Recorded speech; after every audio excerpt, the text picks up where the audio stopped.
ॐ नमो भगवते वासुदेवाय। ॐ नमो भगवते वासुदेवाय। ॐ नमो भगवते वासुदेवाय।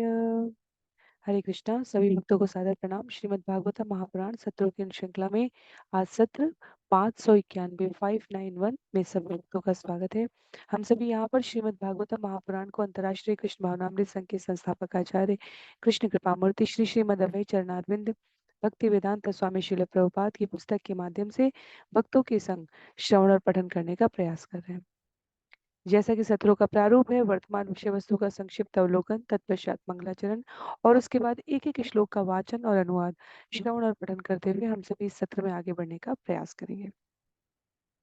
वर्तमान विषय वस्तु की बहुत ही संक्षिप्त पुनरावृत्ति के इस क्रम में यदि हम सभी को स्मरण हो तो स्कंद 11 अध्याय 3 पिछले 2 सत्रों में हमने इसके प्रथम 21 श्लोकों को श्रवण करने का प्रयास किया है, जहां नव योगेंद्र और महाराज निमि की वार्ता है, जिसे नारद मुनि ने वसुदेव महाराज को बताया है और सुखदेव गोस्वामी महाराज परीक्षित को बता रहे हैं, जिसके माध्यम से हम सभी यहाँ श्रवण कर रहे हैं।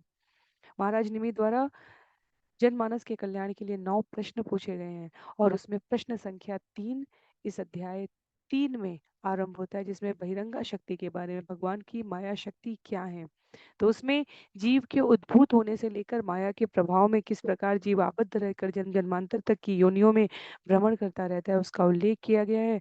तत्पश्चात आगे बताने के इस क्रम में प्रलय के प्रकार के बारे में, प्रलय आने पर इस सृष्टि का किस प्रकार का स्वरूप होता है उसके बारे में बताया है। और आगे नव योगेंद्रों में तृतीय अंतरिक्ष मुनि ने कहा है कि कैसे जीव को अपने आप को समस्त इच्छाओं से परे भगवान श्री कृष्ण की शरणागति में जाने के लिए प्रामाणिक गुरु का आश्रय लेकर अपना जीवन समर्पित करना चाहिए। तो आज के सत्र में हम सभी स्कंद 11 अध्याय 3 श्लोक संख्या 22 से आगे श्रवण करने का प्रयास करेंगे। मेरा अनुरोध है जिनके पास पुस्तक है वो पुस्तकों का प्रयोग करेंगे, अन्य सभी की सुविधा के लिए मैं स्क्रीन पर श्लोक भी प्रस्तुत करने का प्रयास करूंगी। आरंभ करते हैं मंगलाचरण से। नारायणं नमस्कृत्य नरं चैव नरोत्तमं देवीं सरस्वतीं व्यासं ततो जयमुदीरयेत्। शृण्वतां स्वकथा कृष्ण पुण्यश्रवणकीर्तन यद्यन्तस्थो यभद्राणि विदुनोति सुयत्स्यताम्। नष्टप्रायेषु भद्रेषु नित्यं भागवत सेवया भगवत्युत्तमश्लोके भक्तिर्भवति नैष्ठिकी। ॐ अज्ञानतिमिरान्धस्य ज्ञानाञ्जनशलाकया चक्षुन्मीलितं येन तस्मै श्रीगुरवे नमः। मूकं करोति वाचालं पङ्गुं लङ्घयते गिरिं यत्कृपातमहं वन्दे परमानन्दमाधवं। वाञ्छाकल्पतरुभ्यश्च कृपा सिन्धुभ्यैव च पतितानां पावनेभ्यो वैष्णवेभ्यो नमो नमः। जय श्री कृष्ण चैतन्य प्रभो नित्यानंद श्री अद्वैत गदाधर श्रीवासादि गौर भक्तवृंद। हरे कृष्ण कृष्ण कृष्ण हरे हरे, हरे राम राम राम हरे हरे। हरे कृष्ण कृष्ण कृष्ण हरे हरे, हरे राम राम राम हरे हरे। हरे कृष्ण कृष्ण कृष्ण हरे हरे, हरे राम राम राम हरे हरे। हरे कृष्णा। पुनः सभी भक्तों को सादर प्रणाम। सत्र 591 में आज हम सभी स्कंद 11 अध्याय 3 श्लोक संख्या 22 से आगे श्रवण करने का प्रयास कर रहे हैं।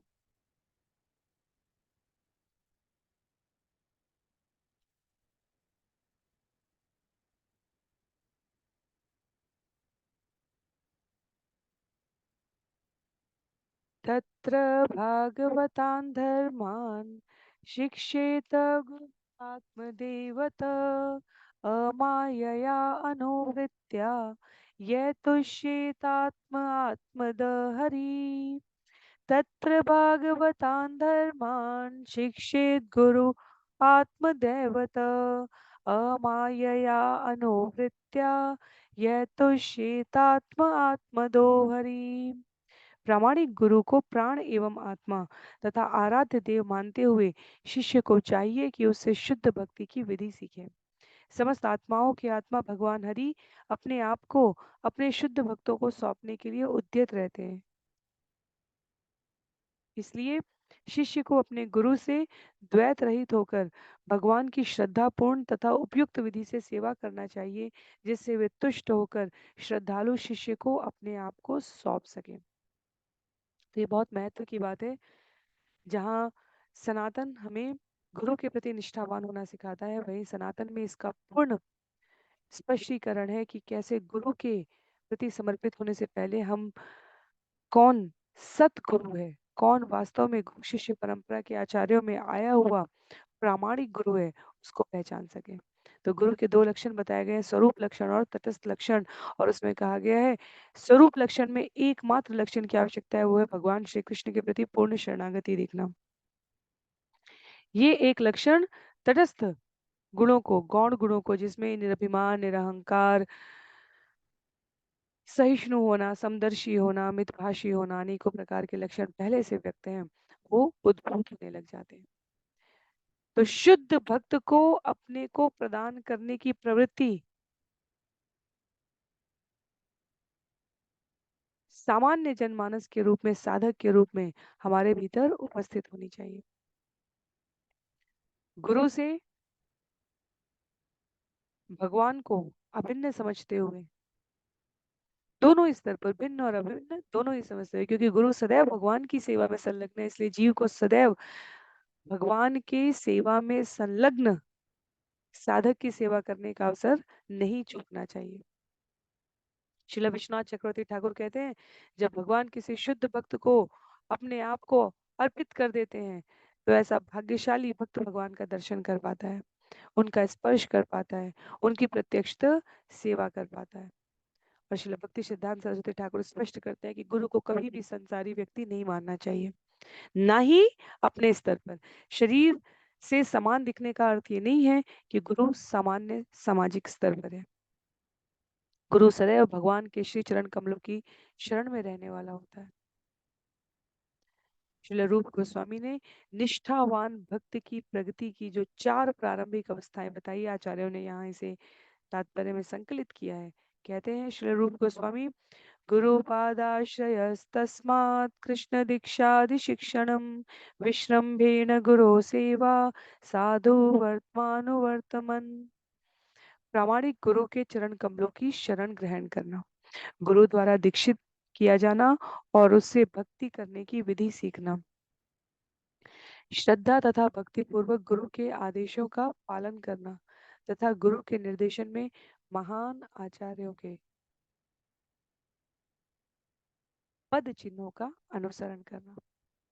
तो भक्ति रसामृत सिंधु में कहा गया है, जिसने इन प्रारंभिक कर्तव्यों को पूरा कर लिया है, वो श्रीमद् भागवतम का आस्वादन करने का पात्र हो जाता है। तो भगवान की वाणी को, भगवान की कथा को, भगवान की लीला को यथा रूप में श्रवण करने के लिए जीव के भीतर कोई प्रामाणिक गुरु का आश्रय स्थित होना चाहिए, जिससे वो इंद्रिय तृप्ति की इच्छा और मानसिक चिंतन से क्रमशः मुक्त होने लगेगा, जब वो प्रामाणिक गुरु के आश्रय में रहकर इस प्रकार अपने आप को भगवत चरणारविंद में संलग्न करने का प्रयत्न करता है। आगे कहते हैं आचार्य, गुरु के उच्च पद को सदा स्मरण रखने वाले शिष्य को भगवान श्री कृष्ण के चरण कमलों पर शरण प्राप्त सहज ही हो जाती है। तो ये प्रामाणिक गुरु का महत्व है जो यहाँ उल्लिखित किया गया है। कहते हैं आचार्य, सर्वतो मनसो असंगम आदो संगम च साधुषु दया मैत्रीम प्रश्रयम च भूते श्रद्धा यथोचितम। निष्ठावान शिष्य को चाहिए कि मन को प्रत्येक भौतिक वस्तु से विलग कर रखना सीखे एवं अपने गुरु तथा अन्य साधु भक्तों की संगति का सकारात्मक रूप से अनुशीलन करें। उसे अपने से निम्न पद वालों के प्रति उदार होना चाहिए, समान पद वालों के साथ मैत्री करना चाहिए और जो अपने से उच्चतर आध्यात्मिक पद पर हैं, उनकी विनीत भाव से सेवा करनी चाहिए। इस तरह उसे समस्त जीवों के साथ समुचित व्यवहार करना सीखना चाहिए। तो निष्ठावान शिष्य गुरु की शरण में रहकर क्रमशः जहाँ अपने आप को प्रगति करता है, उस स्तर में वो अपने आप को भौतिक वस्तु से विलग रख सके, इस प्रकार की सामर्थ्य अर्जित होती चली जानी चाहिए। और गुरु तथा अन्य साधु भक्तों की संगति से सकारात्मक रूप से भौतिक वस्तु से विलग रखने के इस अभ्यास के लिए वो प्रयास करता रहे। आगे कहते हैं, इस ब्रह्मांड में जो लोग भी देवता, महर्षि या पवित्र मनुष्यों की तरह जन्म लेते हैं, उन्हें वास्तव में संत माना जाता है। क्यों? क्योंकि वे वैदिक साहित्य के परंपरागत ज्ञान से कहीं न कहीं किसी न किसी प्रकार से परिचित रहते हैं और इसलिए वे अपने आप को परिस्थितियों की उपलब्धता मिलते ही भगवत भक्ति की ओर प्रवृत्त करने में अधिक दक्षता से तत्पर हो जाते हैं। तो मनुष्य को चाहिए कि उत्तम अधिकारी भगवान के शुद्ध भक्ति की संगति करने का प्रयास करे और प्रामाणिक गुरु को अपना सब कुछ समर्पित करके श्री रूप गोस्वामी जी का जो उपदेश है, जिसमें भौतिकतावादी व्यक्ति की संगति से बचने और कृष्ण के पवित्र नाम का उच्चारण करने की बात की गई है, उसका स्मरण करते हुए इसे अपने जीवन में अनुपालन करें। क्या कहते हैं? कृष्णेति यस्य गिरितं मनसा ध्रियेत दीक्षास्ति चेत प्रणतिभिश्च भजन्तमीशम् शुश्रूषया भजन विज्ञमनन्यमन्य निंदादिशून्य हृदमीप्सित संगलब्ध्या। ऐसे किसी भी व्यक्ति को जो कृष्ण नाम का कीर्तन करता हो, मन ही मन नमस्कार किया जाना चाहिए, किंतु भौतिकतावादी व्यक्तियों की संगति से बचना चाहिए, विशेष रूप से उनसे जो यौन सुख में आसक्त रहते हैं। तमोद्वारम योषिताम संगीम संगम। यदि ऐसे कामी व्यक्ति की संगति की जाए जिसे स्त्रियों की संगति प्रिय है, तो ऐसी संगति से मनुष्य निश्चित रूप से नरक जाता है। तो यहाँ पर स्त्रियों की संगति का अर्थ यहाँ पर अवैध यौन सुख की बात की गई है, जो हमारे 4 नियमों का पालन करने में आचार्य विशेष रूप से बतलाते हैं। तो अवैध स्त्री पुरुष संग, जैसे स्त्री का संग है वैसे ही स्त्रियों के लिए पुरुषों का संग है, अवैध रूप से यह उचित नहीं कहा गया है। तो भगवत भक्ति के बिना हमारे जीवन में किसी भी प्रकार की शुभता उपस्थित नहीं होगी। कई बार प्रश्न किया जाता है, पाप क्या है? जो भगवान के द्वारा निषिद्ध कहा गया है शास्त्र में, वो पाप है, और जब हम उसे कार्य रूप में परिणत कर देते हैं तो वो अपराध बन जाता है। तो जो दयालु नहीं है, जिसके जीवन में भगवान के आदेश की उपेक्षा है, ऐसा व्यक्ति अपने आप को अनेकों प्रकार के आवरणों में इस जगत में अनेकों प्रकार के स्तर पर अपने आप को बांध कर रख लेगा। और इसलिए आचार्य कहते हैं कि ऐसा व्यक्ति शुष्क रूप से कितना भी ज्ञान जानता हो, पर व्यवहारिक रूप से वह असफल रहता है भक्ति करने में, क्योंकि बद्ध जीवों को ठगने वाली माया ऐसे जीव को निरंतर उद्विग्न बनाकर रखती है। श्लोक संख्या 24 में गुरु के महत्व के बारे में आगे उल्लिखित करते हुए कहते हैं, शौचम तप तितिक्षाम च मौनम स्वाध्यायामार्जवम ब्रह्मचर्यम अहिंसाम च समत्वम द्वंद्व संगयो। गुरु की सेवा करने के लिए शिष्य को स्वच्छता, तपस्या, सहनशीलता, मौन, वेदाध्ययन, सादगी, ब्रह्मचर्य, अहिंसा तथा गर्मी और शीत, सुख और दुख जैसे द्वैतों के समक्ष समत्व सीखना चाहिए, समानता का व्यवहार। इन आंतरिक और बाह्य शुद्धता के द्योतक गुणों को धारण करने वाले शिष्य अपनी वृत्तियों को संयमित और नियंत्रित रख के सहजता से अपने आप को गुरु के चरणों में संलग्न रख के भक्ति प्राप्त कर लेते हैं। एक एक शब्द का वास्तव में भगवत गीता में भी जहाँ इन गुणों का उल्लेख है, वहाँ इनका विस्तार बतलाया गया है। यहाँ संक्षेप में देखा जाए तो शौचम शब्द के लिए कहा गया है कि आंतरिक और बाह्य रूप से अपने आप को शुद्ध रखना। जब कोई मिथ्या अहंकार के दूषण से मुक्त है तो वो आंतरिक रूप से शुद्ध है। जब वो बाहर से स्वच्छ वस्त्र और स्नान आदि शौच क्रिया के पश्चात अपने आप को स्वच्छ रखे, शुद्ध करे, तो उसे बाह्य रूप से स्वच्छ कहा गया है। उसके पश्चात तपस्या शब्द की स्थिति को बतलाते हुए आचार्य ने तपह की जो 3 प्रकार बतलाए गए हैं उसमें उल्लिखित है कि सात्विक तप, राजसिक तप और तामसिक तप है। रावण, कुंभकर्ण,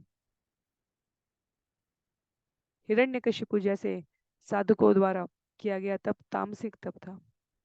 ऐसे राजाओं के द्वारा किया जाने वाला तप जिनसे वो सकाम कर्म के फलीभूत इस ब्रह्मांड में कुछ पुनः पाने की आकांक्षा रखते हैं, वो राजसिक तप है। सात्विक तप है जो भगवान की शिक्षाओं को मानते हुए किया जा रहा है, और वो शुद्ध हो जाता है जब वो भगवान की प्रसन्नता के लिए किया जाता है। इसी प्रकार तितिक्षाम शब्द कहा गया है, आध्यात्मवादी व्यक्ति को क्षमाशील हो जाना चाहिए। झुंझलाने वाली परिस्थितियों में, उत्तेजित करने वाली स्थितियों में अपने आप को जब तक वह क्षमाशील नहीं करेगा तब तक उसमें बदला लेने की भावना उपस्थित रहेगी। ऐसी परिस्थिति से जीव को स्वयं के लिए किस प्रकार के किस प्रकार की संसाधनों का प्रयोग करके ऐसे दूषणों से मुक्त हुआ जा सके, उसके बारे में जागृत होना होगा। मौनम शब्द का अर्थ यहाँ पर आचार्य बतलाते हैं, व्यर्थ या ओछे विषयों पर बातचीत नहीं करनी चाहिए। मानव जीवन के वास्तविक मसले पर इस बुद्धि तत्व का प्रयोग भगवत धाम वापस जाने के लिए करना चाहिए। एकदम मौन रहने की बात नहीं की जा रही है। एकदम मौन रहना शास्त्र में अज्ञानता का लक्षण बताया गया है। जैसे अचर वस्तुएं एकदम मौन रहती हैं, उनमें चेतना का अभाव रहता है, पर सम्यक तरीके से मौन रहने का शास्त्रों में बहुत महत्व है। स्वाध्याय का अर्थ बताते हुए आचार्य कहते हैं, अपनी क्षमता के अनुसार वैदिक साहित्यों का अध्ययन।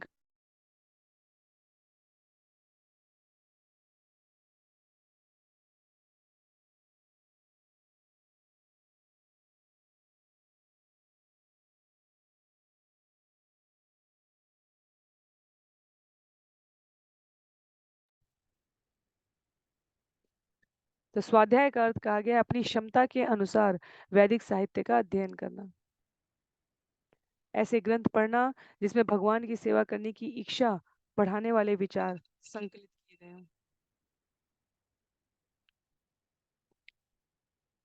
श्रील प्रभुपाद का भगवत गीता यथारूप लिखना या श्रीमद् भागवतम लिखना या चैतन्य चरितामृत, भक्ति रसामृत सिंधु, रूप गोस्वामी जी का प्रस्तुत करना, इन सब का एकमात्र उद्देश्य क्या है? भगवान की सेवा करने का भावमय संकल्प उदित होना। तो स्वाध्याय का अर्थ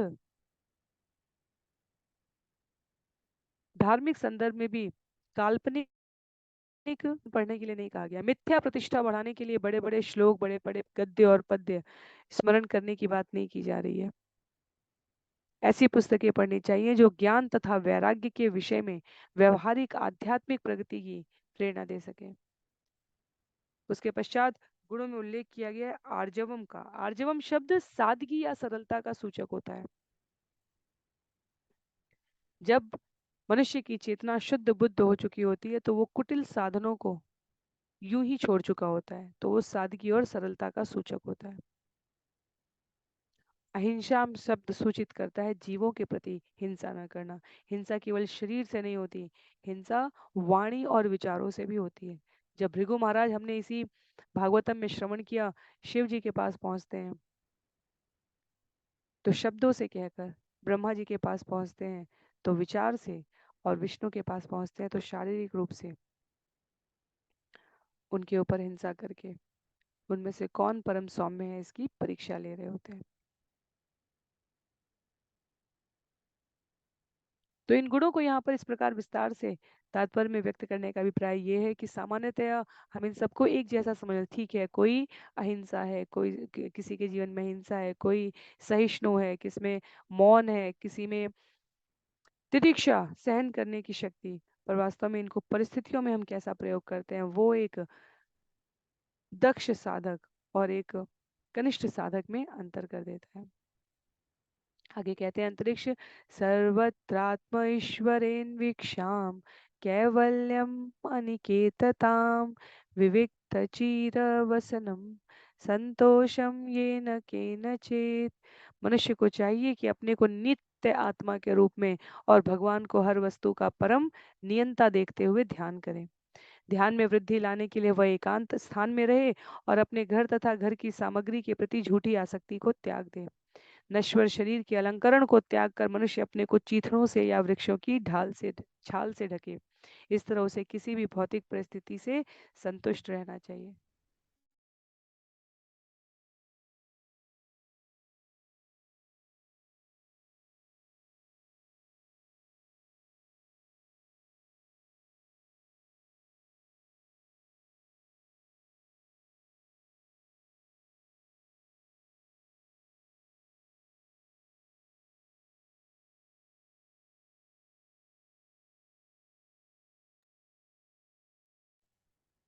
हरे कृष्णा। तो मनुष्य को चाहिए यहाँ पर जिस प्रकार हम पंक्ति पढ़ते हैं कि अ, अपने को चीथड़ों से या वृक्षों की ढाल से छाल से ढक के रखे, वास्तव में कहने का आशय यहाँ पर कि अत्यंत सहज और सरल स्थिति में रखें। किसी भी भौतिक परिस्थिति में संतुष्ट रहने का आशय यहाँ पर ये कहा गया है, क्योंकि एकांत में रहना या चीथड़ों या वृक्षों की छाल से स्वयं को ढक के रखना, ये सरलता के अत्यंत सादगी के उस स्तर को व्यक्त कर रहा है जिसका अभिप्राय है कि व्यवहारिक रूप से जीव अपने आप को अत्यधिक सादगी की अवस्था में रख सके। भौतिक उत्पादों और भौतिक उत्पादों दोनों से अपने आप को एक निश्चित दूरी पर रखते हुए केवल और केवल आवश्यकता के अनुसार भोजन, आवश्यकता के अनुसार इंद्रियों को संयमित करने के लिए, नियमित करने के लिए आवश्यक तत्वों को धारण कर सके।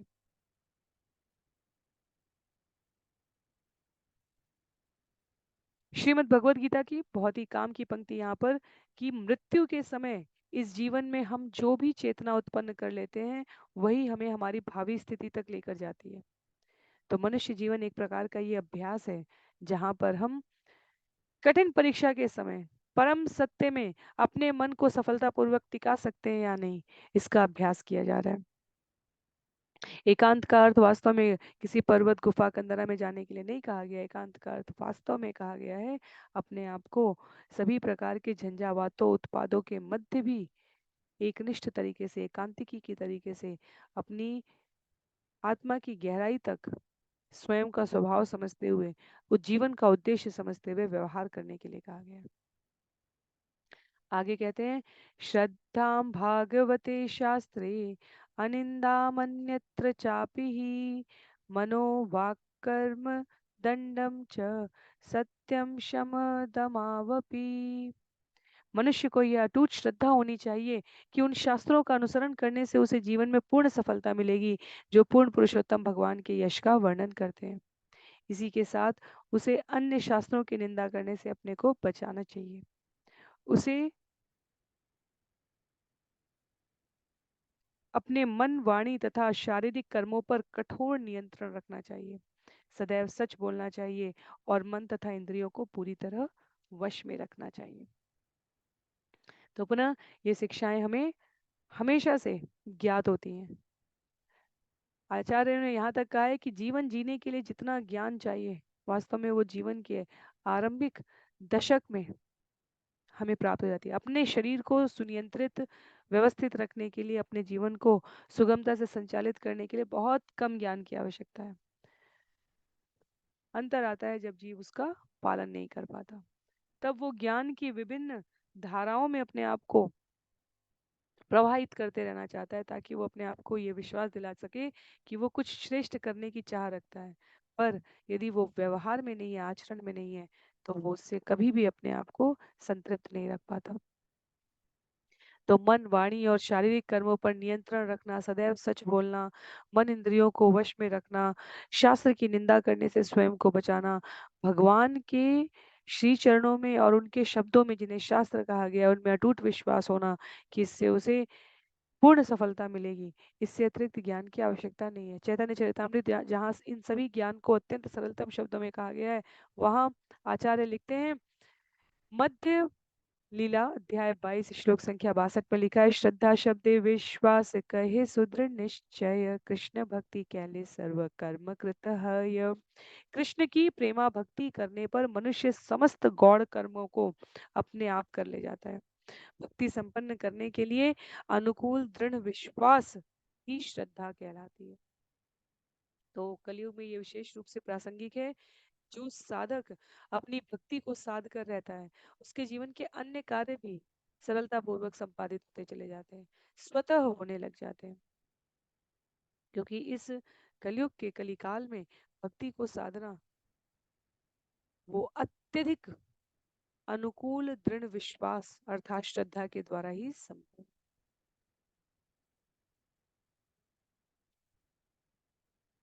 भक्ति रसामृत सिंधु में इस विषय पर बहुत व्यवहारिक से सत्यपूर्ण तथ्य कहे गए। उनमें से एक है, इहा यस्य हरेर्दास्ये कर्मणा मनसा गिरा,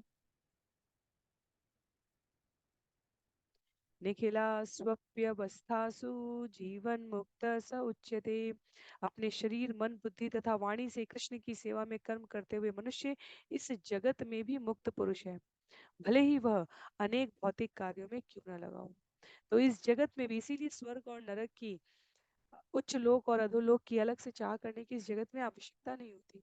क्योंकि यदि किसी के पास भक्ति युक्त भक्ति और मुक्ति का ये ज्ञान है, भक्ति युक्त ये ज्ञान है, तो वो इस जगत में रहते हुए भी मुक्त पुरुष है, मुक्त जीव है।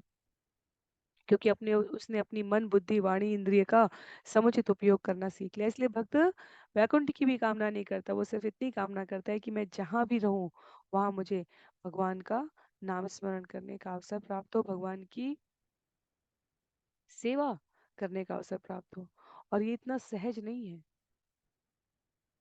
यहाँ आचार्य कहते हैं, स्वयं भगवान के श्रीमुख से निकला हुआ वचन है येषां त्वन्तगतं पापं जनानां पुण्यकर्मणां ते द्वन्द्वमोहनिर्मुक्ता भजन्ते मां दृढ़व्रता। जिन मनुष्यों ने पूर्व जन्मों में तथा इस जन्म में पुण्य कर्म किए हैं और जिनके पाप कर्मों का पूर्णतया उन्मूलन हो चुका होता है और जो मोह के द्वंद से मुक्त हो जाते हैं, संकल्प पूर्वक मेरी सेवा में तत्पर होते हैं।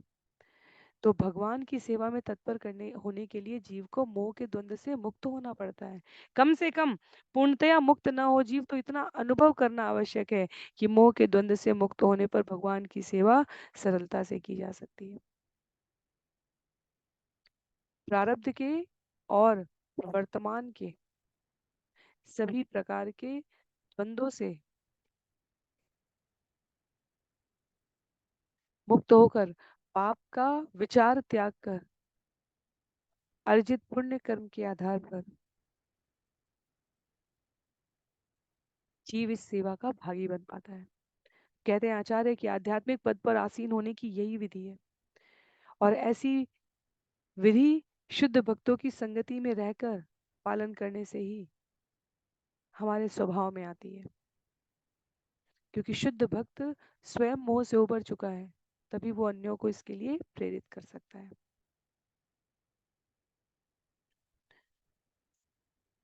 अनेक अनेक स्थान पर भगवत गीता में भगवान ने कहा है कि मैं ही सर्वश्रेष्ठ हूँ। नारद पंचरात्र में इस वचन को उद्धृत करते हुए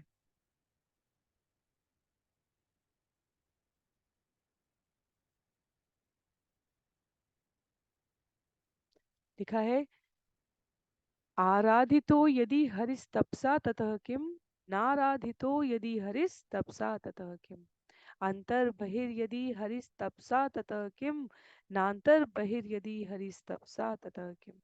यदि कोई भगवान हरि की पूजा करता है तो फिर बाह्य तपस्या करने से क्या लाभ, और यदि कोई भगवान हरि को नहीं पूजता है तो किसी भी तपस्या से क्या लाभ, फिर तो कोई तपस्या उसे नहीं बचा सकती।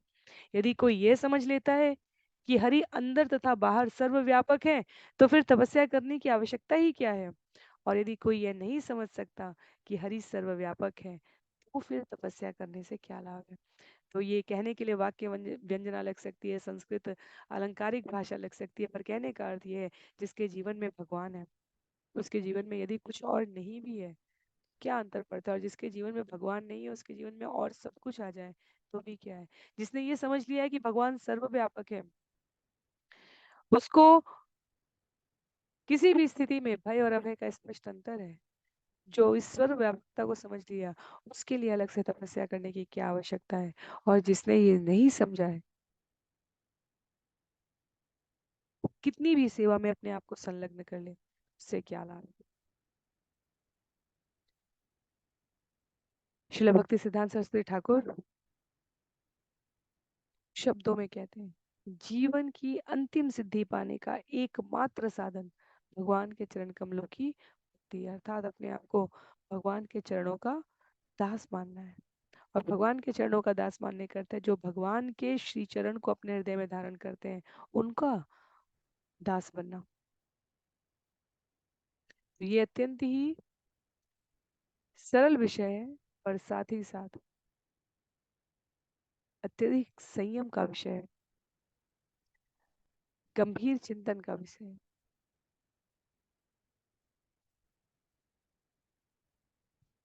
जिनको जीवन में अपनी परम सिद्धि के लिए परम लक्ष्य के प्रति महत्वाकांक्षा है, उनके समझने का विषय है।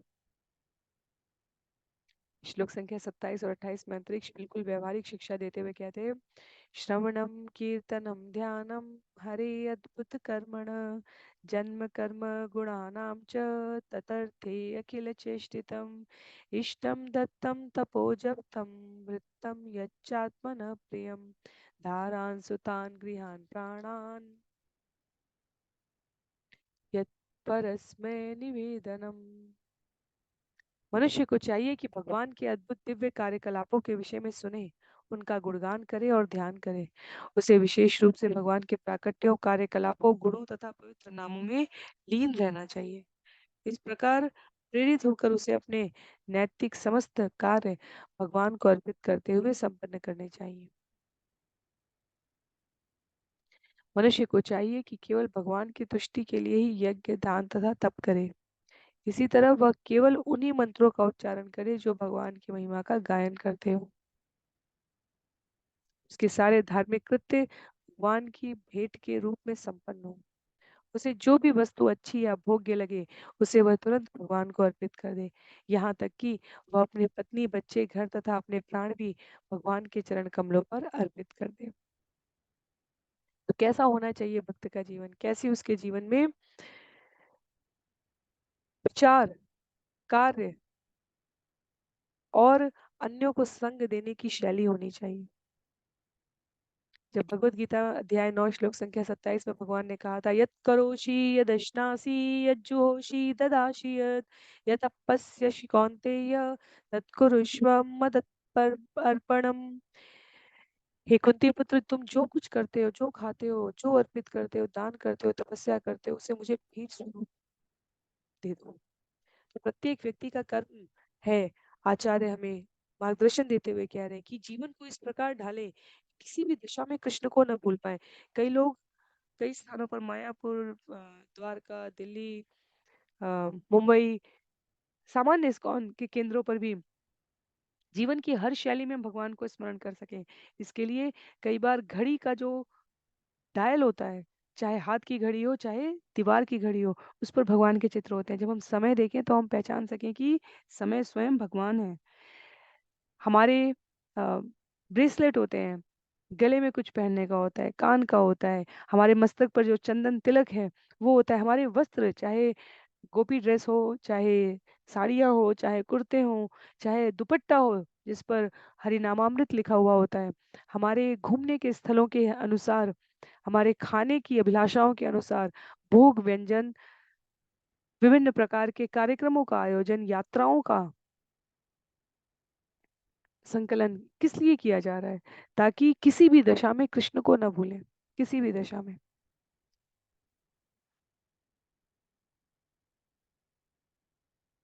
प्रत्येक मास में आने वाले अनेकानेक प्राकट्य दिवस और तिरुभाव दिवस, अनेकों प्रकार के उत्सव नित्यानंद त्रयोदशी, गौर पूर्णिमा, रामनवमी, नरसिंह चतुर्दशी, झूलन महोत्सव, बीच में रथ यात्रा, उसके पश्चात बलराम पूर्णिमा, जन्माष्टमी, राधाष्टमी, गोवर्धन पूजा, दीपावली, ये प्रमुख प्रमुख, केवल यदि उत्सवों की सूची बनाई जाए तो प्रत्येक मास में कम से कम एक उत्सव आ रहा है। इसके पश्चात प्रत्येक मास की 2 एकादशी, उसके पश्चात 12 द्वादशी, कहीं हमारे व्यास देव जी का प्राकट्य दिवस, कहीं स्वयं भक्ति सिद्धांत सरस्वती ठाकुर तिरोभाव दिवस, प्राकट्य दिवस, शिल प्रभुपाद तिरोभाव दिवस, प्राकट्य दिवस, अनेक अनेक आचार्य कृष्णदास कविराज गोस्वामी, हमारे षट गोस्वामी, इन सभी की इन तिथियों के साथ यदि वैष्णव कैलेंडर देखा जाए तो प्रत्येक दिन ये स्मरण कराने के लिए पर्याप्त है कि हम भगवान को ना भूलें। अपने प्रत्येक कर्म उन्हीं की प्रेरणा से, उन्हीं की प्रसन्नता के लिए करें। तो हमारी शिक्षा, हमारी संपत्ति, हमारे संसाधन, हमारी बुद्धि, हमारा ये जीवन भगवान को भेंट स्वरूप अर्पित होना चाहिए, जहां हम किसी भी प्रकार के भौतिक ऐश्वर्य का प्रयोग स्वयं के इंद्रिय संचय के लिए ना करें, अपितु भगवान की सेवा करने के लिए करें। और जब हम इस प्रकार का शांति पूर्वक जीवन भगवान के श्री चरण कमलों पर अर्पित करते हुए स्वीकार करते हैं, तब वे हमें इस धराधाम के समस्त प्रकार के भव बंधनों से मुक्त रखते हैं। श्लोक संख्या 29 में कहते हैं आगे,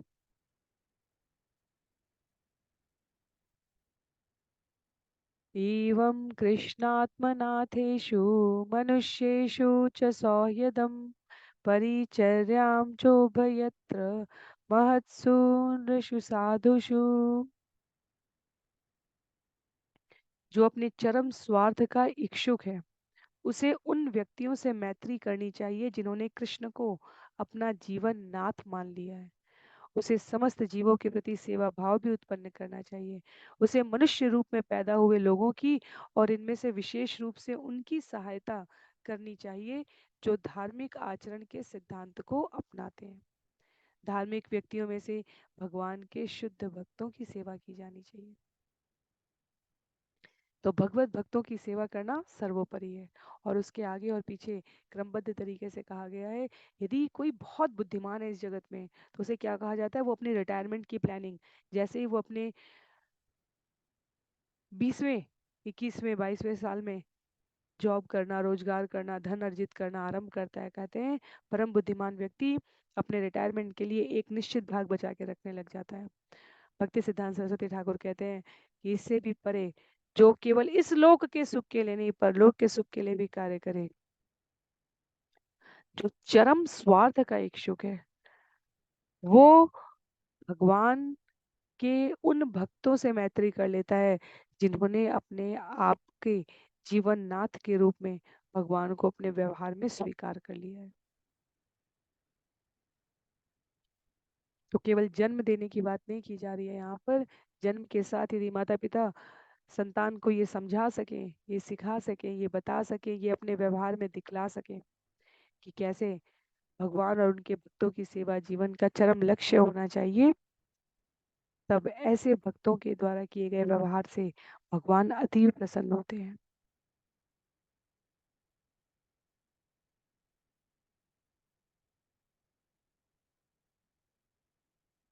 आगे श्लोक संख्या 30 में कह रहे हैं, परस्परानुकथनम पावनम भगवत्यश मिथो रति मिथ तुष्टि निवृत्ति मिथ आत्मन। मनुष्य को चाहिए कि भगवान के भगवत भक्तों के साथ एकत्र होकर भगवान की महिमा गायन के लिए उनकी संगति करना सीखे। यह विधि अत्यंत शुद्ध बनाने वाली है। ज्यों ही भक्तगण इस प्रकार प्रेम पूर्ण मैत्री स्थापित कर लेते हैं, त्यों ही उन्हें परस्पर सुख तथा तुष्टि का अनुभव होता है। इस प्रकार एक दूसरे को प्रोत्साहित करके वे उस भौतिक इंद्रिय तृप्ति को त्यागने में सक्षम होते हैं जो समस्त कष्टों का कारण है। तो संग इसलिए भी आवश्यक है। प्रतिदिन सुबह मंगला आरती के समय उठकर स्नान कर कर सभी देश काल ऋतु व्यवहार में ये बहुत अनुकूल नहीं होता है। कई बार शरीर बहुत अस्वस्थ होता है, कई बार शरीर बहुत अधिक थकान से युक्त होता है, कई बार जीवनचर्या इतनी अनियमित होती है, तथापि अपने आप को भगवान के श्री चरणों का स्मरण करने वाले कारकों और तत्वों में एक निश्चित समयावधि निश्चित समय पर लगाने के लिए संग की परम आवश्यकता होती है। Fake it unless you make it. तो जब तक हमारे जीवन में ये शुद्ध रूप से ना आ चुका रहे, तब तक हम इसके लिए प्रयास करते रहे। इसी यात्रा का नाम भक्ति योग है। जब तक भगवान के श्री चरणों की सेवा हम बिल्कुल विकार युक्त करना ना सीख जाएं, तब तक हम उसको करते रहने के अभ्यास में निरत रखें। ये अपने आप में भक्ति योग है। इस जगत में भी भक्तगण जब संकीर्तन में संलग्न होते हैं, तब उनके उस समय के संग को, आनंद को सामान्य जन अनुभूत कर पाते हैं। उस सर्वोच्च आनंद और तुष्टि को जो भौतिक इंद्रिय तृप्ति का परित्याग करने की प्रेरणा देने में पर्याप्त होती है। कहते हैं आचार्य, भक्तों के प्रति प्रेम बढ़ाना, उन्हें तुष्ट करना, कृष्ण सेवा के प्रतिकूल इंद्रिय विषयों का परित्याग कर देना, ये सब गुरु, भक्त, शास्त्र, भगवान की संगति से ही संभव है।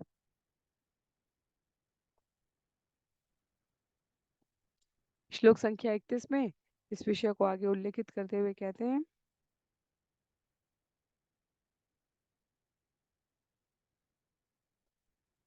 स्मरन्त स्मारयन्त च मितो अघ ओघ हरम हरिम भक्त्या संजायत्या भक्त्या विभ्रत्युत्फुल्ल काम तनुम। भगवत भक्त परस्पर भगवान की महिमा का निरंतर बखान करते हैं। इस प्रकार वे निरंतर भगवान का स्मरण करते हैं और एक दूसरे को उनके गुणों तथा लीलाओं का स्मरण कराते हैं।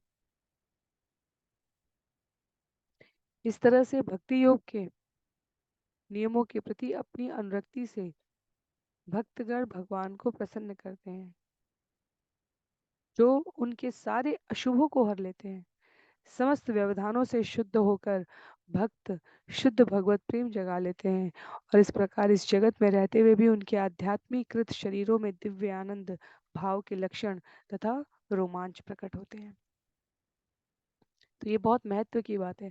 ऐसा नहीं है कि हम प्रयास किए जा रहे हैं और हमें उसका परिणाम नहीं दिखेगा। जैसे जैसे जीव अपने आप को इंद्रिय तृप्ति के साधनों से परे भगवान की प्रसन्नता के लिए कार्यों में लगाता चलता है, वैसे वैसे उसके जीवन में सार्थकता दिखने लगती है।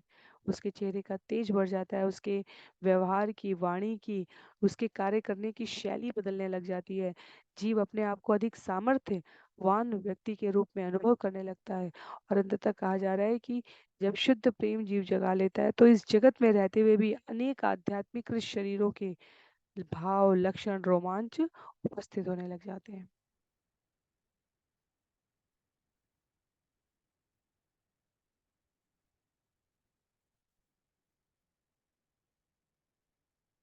आगे श्लोक संख्या 32 में उल्लेखित करते हुए कहते हैं, क्वचिद् रुदन्ति अच्युत चिन्तया क्वचित् हसन्ति नन्दति वदन्त्यलौकिका क्वचित् रुदन्त्यच्युत चिन्तया क्वचित् हसन्ति नन्दन्ति वदन्ति अलौकिका नृत्यन्ति गायन्ति अनुशीलयन्ति अजम् भवन्ति तुष्णीं परमेत्य निवृता। भगवत प्रेम प्राप्त कर लेने पर भक्तगण अच्युत भगवान के विचार में मग्न होकर कभी जोर से निनाद करते हैं, कभी हंसते हैं, कभी अगाध आनंद का अनुभव करते हैं, भगवान से जोर से बातें करते हैं, नाचते हैं या गाते हैं।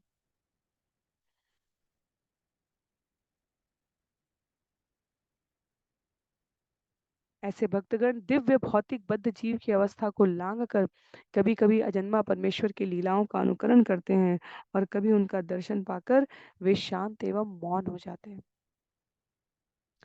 जब गोपियों के मध्य से भगवान लुप्त हो गए थे, तब गोपियां भाव विभोर की उस परम अवस्था को प्राप्त कर चुकी थी जहां उनमें से एक स्वयं पूतना बन जा रहे थे और दूसरे बाल कृष्ण बन जा रहे थे, जहां एक शक्तासुर बन जा रही थी और दूसरे कृष्ण बन जा रहे थे, जहां एक धेनुकासुर बन जा रही थी और दूसरे कृष्ण बन जा रहे थे। तो भगवत प्रेम के जो लक्षण हैं यहाँ पर इस प्रकार से उल्लेखित किए गए हैं कि भक्तगण अपने आप को तब विचलित पाता है जब वो ये सोचता है कि एक दिन और बीत गया और अभी मेरी कृष्ण से दूरी यूं ही बनी हुई है। किससे पूछूं, कहाँ जाऊं, क्या करूं, कैसे, कौन कृष्ण तक पहुंचने में मेरी सहायता करेगा। गोपियों का यही तो भाव होता था।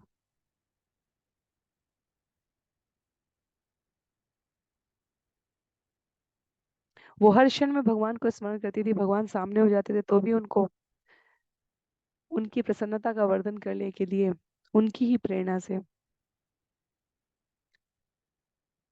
उन्हीं को रुलाती थी। जो भगवान संपूर्ण जगत को रुला सकते हैं, वो गोपियों के द्वारा डांट लगाए जाने पर, गोपियों के द्वारा प्रतीकात्मक रूप से हास करते हुए ऐसी वाणी प्रस्फुटित करते थे।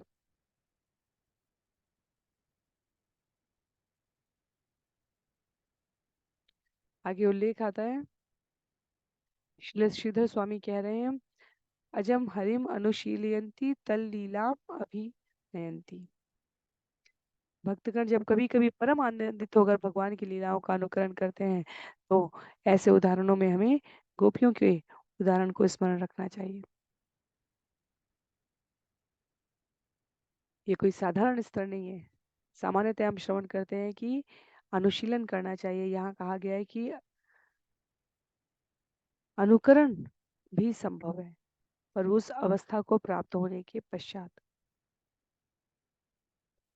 आगे श्लोक संख्या 33 में उल्लेख करते हैं अंतरिक्ष और कहते हैं, इति भागवतान धर्मान शिक्षण भक्त्या तत उत्थया नारायण परो मायाम अंजतरति दुस्तराम। इस तरह भक्ति विज्ञान को सीखकर तथा भगवत भक्ति में व्यवहारिक रूप से संलग्न रहकर भक्त भगवत प्रेम की अवस्था को प्राप्त होता है और भगवान नारायण की पूर्ण भक्ति द्वारा भक्त सरलता से उस माया को पार कर लेता है जिसे लांग पाना अत्यंत ही कठिन है।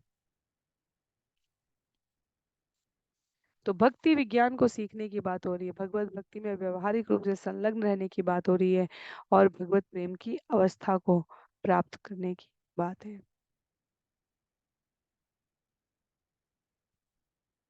भक्ति विज्ञान का अभ्यास करते हुए जीव में व्यवहारिक रूप से भगवत भक्ति में लगे रहने की प्रवृत्ति आएगी और जब भगवत भक्ति में लगे रहने की प्रवृत्ति आती है तब जीव अपने आप को भगवत प्रेम में संलग्न कर पाएगा और जब वो अपने आप को संलग्न कर पाएगा तब भगवान नारायण की पूर्ण भक्ति से सरलता से उस अवस्था को पार कर ले जाएगा। सामान्यतः ऐसे लांघने में अत्यधिक कठिनाई हो सकती है। ये मुंह से कहना कि सब कुछ भगवान का दिया हुआ है और सब कुछ उन्हीं के द्वारा समेट लिया जाएगा और अपने व्यवहार में हर समय इसको स्मरण रखना बहुत कठिन है। अन्याभिलाषिता शून्यम ज्ञान कर्माद्यानावृतम आनुकूल्येन कृष्णानुशीलनम भक्ति उत्तम। जो कुछ भी भक्ति के लिए अनुकूल हो उसे हम अपने जीवन में धारण करें, यही शुद्ध आध्यात्मिक ज्ञान है। कुछ एक छंद और देखने का प्रयास करेंगे हम लोग आज के सत्र के लिए। श्लोक संख्या 34 में कहा गया है, श्री राजोवाच नारायणाभिधानस्य ब्रह्मण परमात्मन निष्ठाम अर्हतनो वक्तुम यूयम ही ब्रह्मवित्तमा।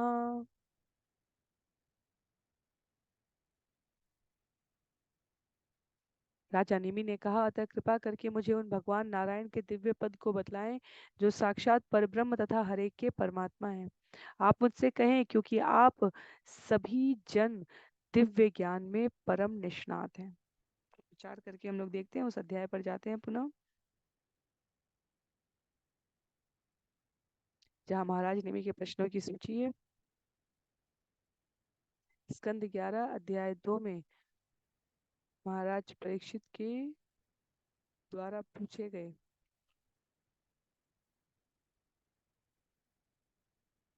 श्लोकों की सूची उल्लिखित है।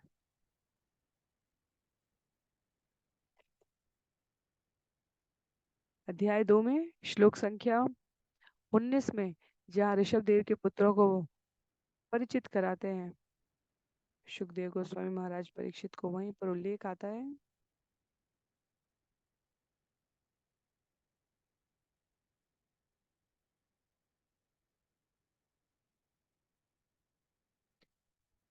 कि महाराज निमि ने जो प्रश्न किए थे, सर्वोच्च शुभ क्या है, धर्म, स्वभाव, आचार, वाक्य और भागवत के लक्षण क्या हैं, इसके पश्चात भगवान विष्णु की बहिरंगा शक्ति क्या है, इस माया से कैसे विलग हुआ जा सकता है, और अब प्रश्न संख्या 5 3.34 में पूछ रहे हैं ब्रह्म की असली पहचान क्या है।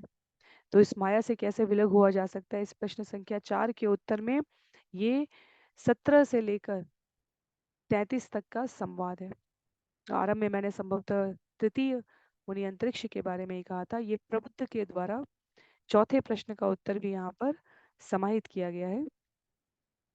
तो जो आज का सत्र आरंभ हुआ है वो वास्तव में प्रश्न संख्या 4 से आरंभ हुआ, जहाँ इस माया से कैसे विलग हुआ जा सकता है। तो प्रामाणिक गुरु के आश्रय में, भक्त के संग में, अपने व्यवहार में सभी प्रकार के विकार को हटाते हुए शनय शनय जीवन शैली भगवत भक्ति के अनुकूल बनाने से इस माया से विलग हुआ जा सकता है, ऐसा नव योगेंद्रों में चतुर्थ प्रबुद्ध मुनि बतला रहे हैं।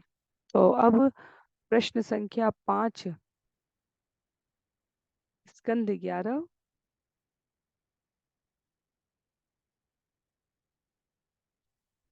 अध्याय 3 श्लोक संख्या 34 में पूछी जा रही है, क्या है ब्रह्म की असली पहचान क्या है। उत्तर देते हैं आचार्य।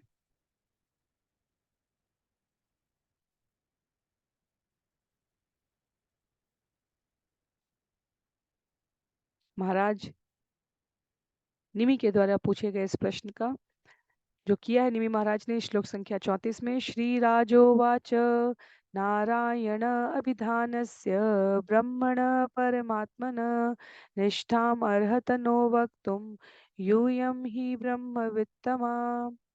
राजा निमि ने कहा, अतः कृपा करके मुझे उन भगवान नारायण के दिव्य पद को बतलाएं जो साक्षात परब्रह्म तथा हरेक के परमात्मा है।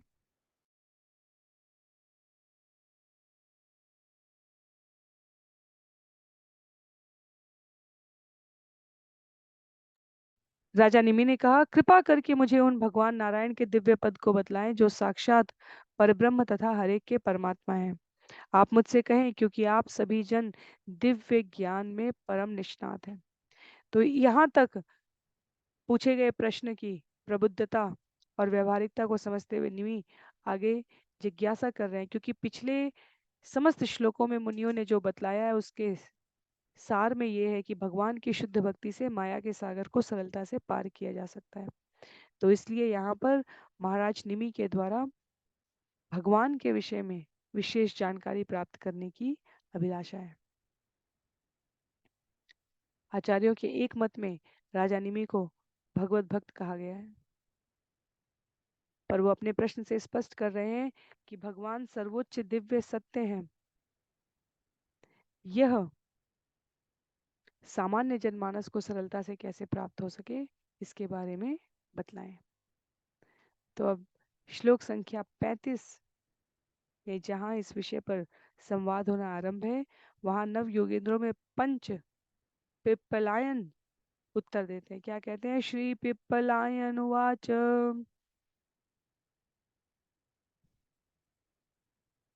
स्थित उद्धव प्रलय हेतु अहेतु अस्य यत्स्वप्ने जागर सुषुप्तिषु सद्बहिश्च देहेन्द्रियासु हृदयानि चरन्ति येन सञ्जीवितानि तदवेहि परं नरेन्द्र।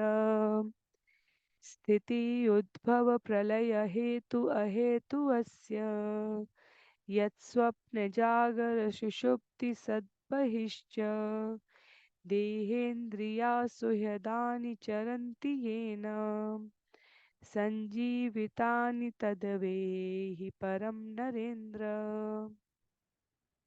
श्री पिपलायन ने कहा, पूर्ण पुरुषोत्तम भगवान ही इस ब्रह्मांड के सृजन, पालन तथा संहार के कारण है। फिर भी उनका कोई पूर्व कारण नहीं है। वे जागृति, स्वप्न तथा सुषुप्ति जैसी विविध अवस्थाओं में व्याप्त रहते हैं और इनसे परे भी विद्यमान है। वे हर जीव के शरीर में परमात्मा के रूप में प्रवेश करके शरीर, प्राणवायु तथा मानसिक क्रियाओं को जागृत करते हैं, जिससे शरीर के सभी सूक्ष्म तथा स्थूल अंग अपने अपने कार्य करना शुरू कर देते हैं।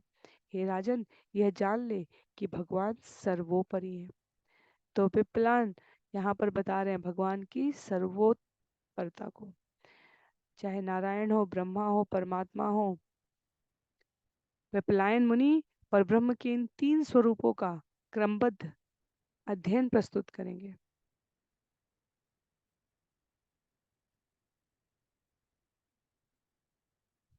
कैसे इस एक ब्रह्मांड में आने के लिए महाविष्णु से गर्भोदक्षाई, क्षीरोदक्षाई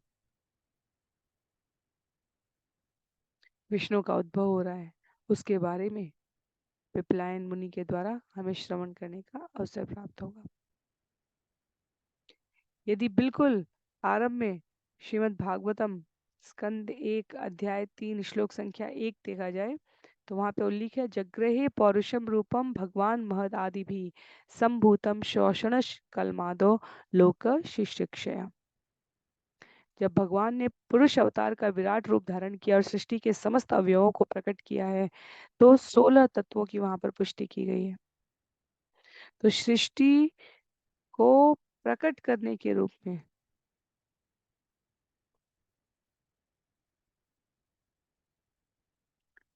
भगवत गीता भगवान के मुख से निश्रित उनकी वाणी को प्रकाश में रखती है। जब भगवान अध्याय 7 श्लोक संख्या 5 में कहते हैं, हे अर्जुन, मेरी एक अन्य पराशक्ति है जो उन जीवों से युक्त है जो भौतिक अपराशक्ति के साधनों का विद्रोहन करते हैं। तो हमें अपनी वृत्ति में, अपने स्वभाव में भगवान के बारे में जानने के लिए अनेकानेक पक्षों के माध्यम से श्रवण करने का अवसर मिल सकता है, पर उस परम सत्य के बारे में जिसमें स्पष्ट रूप से कहा गया है ब्रह्म परमात्मा भगवान, उसके सरलीकृत